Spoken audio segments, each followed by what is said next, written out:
Hai, selamat datang di channel yang bikin otak kamu encer tapi tetap santuy, kayak es teh di siang bolong. Di video kali ini kita akan bahas sesuatu yang bikin kamu mikir, senyum, dan kamu akan bilang, loh kok aku baru tahu sekarang ya? Tanpa lama-lama, langsung aja kita masuk ke dunia absurd tapi edukatif. Gaskeun kuy!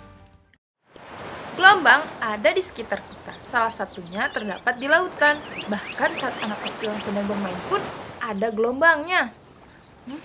Yuk kita lihat gimana sih gelombang itu bekerja dan belajar dari alat peraga yang sederhana berupa tali. Perhatikan penjelasan dari Pak Guru tentang apa itu gelombang transversal dan bagaimana ia merambat. Baik anak-anak, hari ini kita akan belajar tentang gelombang transversal. Apa itu gelombang transversal? Gelombang transversal adalah jenis gelombang yang arah getarannya tegak lurus terhadap arah rambat gelombangnya. Gelombang ini memiliki bagian yang disebut puncak, bagian tertinggi, dan lembah, bagian terendah.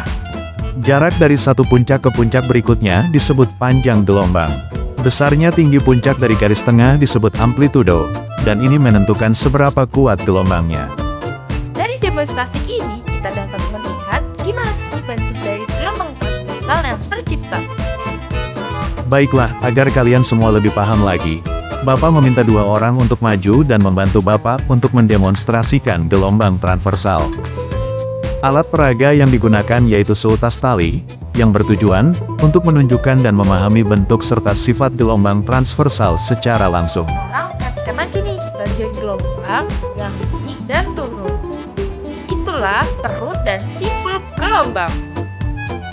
Dengan menggerakkan ujung tali ke atas dan ke bawah, kita bisa melihat bagaimana gelombang merambat di sepanjang tali, sementara partikel tali hanya bergetar tegak lurus terhadap arah rambat. Melalui observasi langsung, siswa dapat menghitung cepat lambat gelombang dengan data yang sederhana. Selanjutnya, ini adalah persamaan dari gelombang transversal. Dan ini adalah contoh perhitungan gelombang transversal yang sederhana. Semua siswa tolong catat ke dalam buku tulis kalian. Frekuensi yang lebih tinggi akan menghasilkan gelombang yang lebih rambat. Dan ini adalah ciri khas dari sifat gelombang. Kalau siswa A menggoyang tali lebih cepat, berarti dia membuat lebih banyak gelombang dalam waktu yang sama.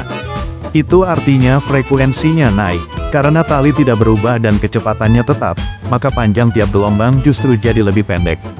Itulah sebabnya gelombangnya terlihat makin rapat. Jadi, frekuensi dan panjang gelombang saling berkebalikan. Kalau frekuensi naik, goyangan makin cepat, panjang gelombang jadi pendek. Sebaliknya, kalau frekuensi turun, goyangan lambat, panjang gelombangnya jadi lebih panjang. Gelombang tidak hanya di laboratorium, tapi gelombang ada di dalam kehidupan, dari alat komunikasi, dan alam sekitar. Gelombang Dapat disimpulkan bahwa, gelombang transversal adalah gelombang yang arah getarnya tegak lurus dengan arah rambatnya. Contohnya bisa dilihat pada tali yang digetarkan, gelombang air, atau cahaya. Dalam kehidupan sehari-hari, gelombang transversal penting karena membantu kita memahami cara kerja cahaya, radio, hingga getaran pada layar HP saat disentuh. Hari ini kita belajar mengenai gelombang yang bukan hanya konsep saja, tetapi bagian dari kehidupan kita. Di tali yang sederhana tadi, kita bisa belajar mengenai gelombang yang bergerak. Oke sahabat Gaskeun, sampai di sini dulu videonya. Sampai jumpa di video berikutnya. Terima kasih dan jangan lupa bahagia, jangan lupa makan, dan jangan lupa tidur.